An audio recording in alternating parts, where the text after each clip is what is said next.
Hello friends, welcome to Edutap and also welcome to Fatafat series. यहां पर हम discuss कर रहे हैं most important MCQs from the IR and labour law and this is going to be the part 12। इससे पहले हमने already 11 parts cover कर लिए हैं। So those who have not watched those videos, guys, you must watch these videos because they are very very important and we are discussing most important MCQs from the IR and labour law which have a high probability of being asked in the examination. ठीक है, चलिए friends start करते हैं part 12।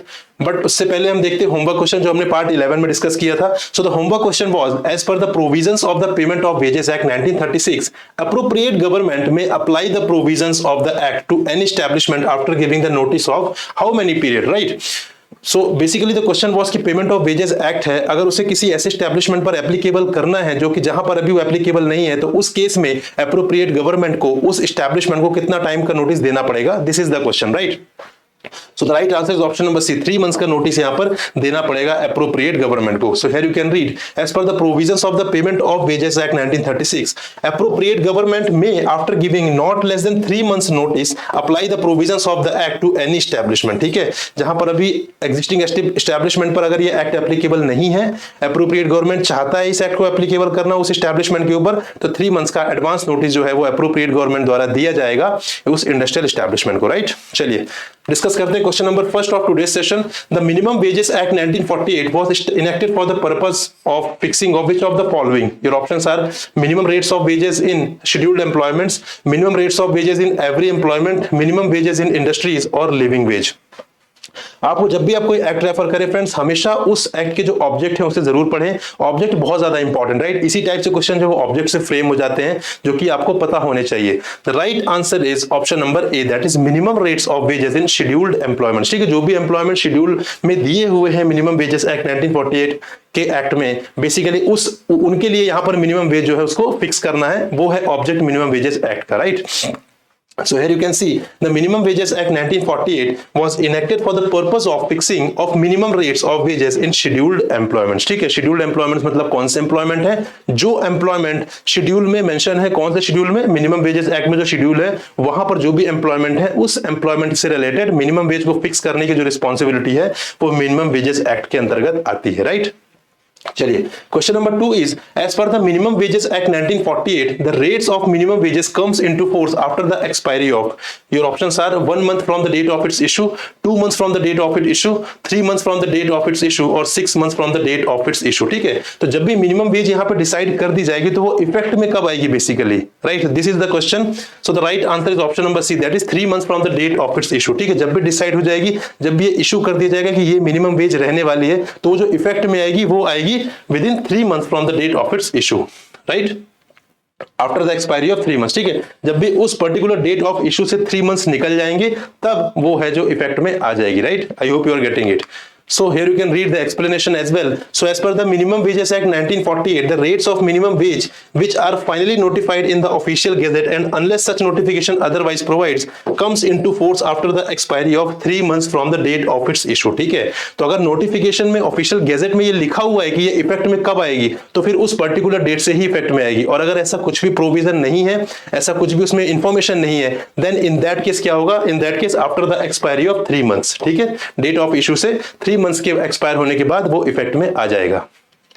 Now, question number 3 is what is the extent of representative or representation of independent persons in the committees and subcommittees constituted under the provisions of the Minimum Wages Act? ठीक है, तो जो भी यहाँ पर committees है, सब committees बनाई जा रही हैं under the provisions of minimum wages act, उन कमिटीज और सब कमिटीज में जो रिप्रेजेंटेशन है इंडिपेंडेंट मेंबर्स का वो कितना रहने वाला है, राइट? इंडिपेंडेंट पर्संस का कितना रिप्रेजेंटेशन रहने वाला है? Your options are 1/2 of the total members, 1/4 of the total members, 1/3 of the total members and 2/3 of the total members। ठीक है, तो basically I hope you are getting the question कि जो भी हमारी कमिटीज और सब कमिटीज रहेंगी जिन्हें फॉर्म किया जाएगा, स्टैब्लिश किया जाएगा मिनिमम वेजेस एक्ट के अंदर, उसमें जो इंडिपेंडेंट पर्सन का कुछ रिप्रेजेंटेशन रहता है वो कितना रहने वाला है, right? This is the question. So the right answer is option number C, that is 1/3 of the total members. ठीक है, तो जितने भी मेंबर्स रहेंगे उसका 1/3 जो है वो इंडिपेंडेंट पर्सन होने चाहिए, राइट गाइस? फॉर एग्जांपल अगर यहाँ पे टोटल मेंबर 10 है किसी भी कमिटी या सब कमिटी में, तो उस केस में एटलीस्ट जो 3 मेंबर्स हैं वो इंडिपेंडेंट मेंबर्स होने चाहिए, राइट? तो 1/3 रिप्रेजेंटेशन यहाँ पे रहेगा। So here you can see as per the provisions of the minimum wages act 1948 each of the committees, sub committees and the advisory board shall consist of persons to be nominated representing employees and employers and employees in the scheduled employments who shall equal in number also independent persons। ठीक है, तो यहाँ पे पूरी information दी गई किस तरीके से कितने कितने मेंबर्स रहेंगे जो कि एम्प्लॉयर और एम्प्लॉय को रिप्रेजेंट करेंगे, और साथ में इंडिपेंडेंट पर्सन भी रहेंगे, not exceeding 1/3 of total number of member shall be appointed. ठीक है, उससे 1/3 से ज्यादा नहीं हो सकते। ठीक है, मैक्सिमम मेंबर जितने भी रहेंगे उससे उसका 1/3 ही यहाँ पर इंडिपेंडेंट पर्सन हो सकते हैं।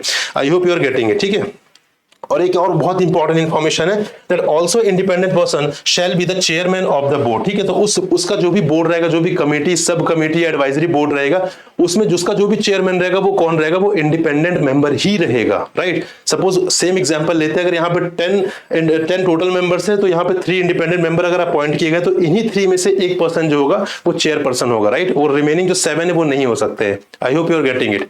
Now question number 4 is under the provisions of the minimum wages act 1948 adolescent means a person. ठीक है, ये बहुत इंपॉर्टेंट है guys. I always tell you कि डेफिनेशन बहुत इंपॉर्टेंट है और इस टाइप की डेफिनेशन आपको पढ़नी है, कवर करनी है। राइट, सो एडोलसेंट की क्या डेफिनेशन है under the minimum wages act. ठीक है, ये फैक्ट्रीज एक्ट में अलग हो सकती है, पेमेंट ऑफ वेजेस एक्ट में अलग हो सकती है, but we are specifically discussing the definition of adolescent under the minimum wages act. आपको ये चीज हमेशा ध्यान रखनी है, क्वेश्चन को बहुत अच्छे तरीके से पढ़ें।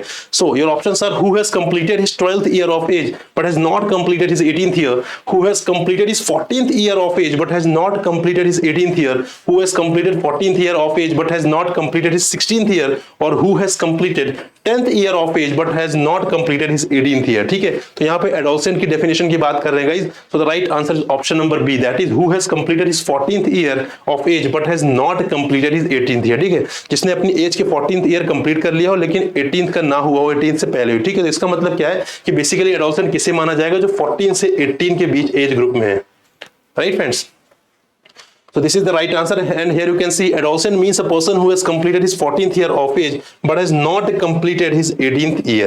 right, so ये बहुत इंपॉर्टेंट डेफिनेशन है। एडोलसेंट की हो गई, एडल्ट की हो गई, चाइल्ड की हो गई, ये बहुत इंपॉर्टेंट डेफिनेशन है, और जिस भी एक्ट में आपको ये डेफिनेशन मिल रही है गाइज उसको आपको बहुत अच्छे तरीके से पढ़ लेना है, क्योंकि एग्जामिनेशन में बहुत इंपॉर्टेंट है, पूछे भी जाते हैं। Right, now question number 5 is which of the following is an action taken by union members to prevent employees from attending work after a strike has been called?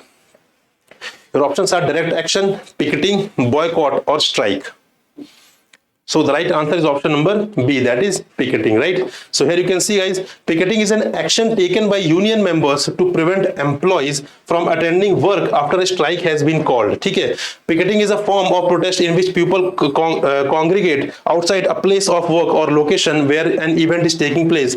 Often this is done in an attempt to dissuade others from going in, but it can also be done to draw public attention to a cause. Picketers normally endeavor to be non-violent. ठीक है, तो यहाँ पे जो भी members, अगर suppose यहाँ पे स्ट्राइक डिक्लेयर कर दी गई है, ठीक है, और पिकेटिंग यहाँ पे हो रहा है, तो स्ट्राइक डिक्लेयर करने के बाद यहाँ पे क्या कोशिश की जाती है कि कोई भी मेंबर जो है वो जाके काम नहीं करेगा। राइट, कोई भी मेंबर जाकर वहां पे काम नहीं करेगा उस पर्टिकुलर एस्टैब्लिशमेंट में। This is the picketing.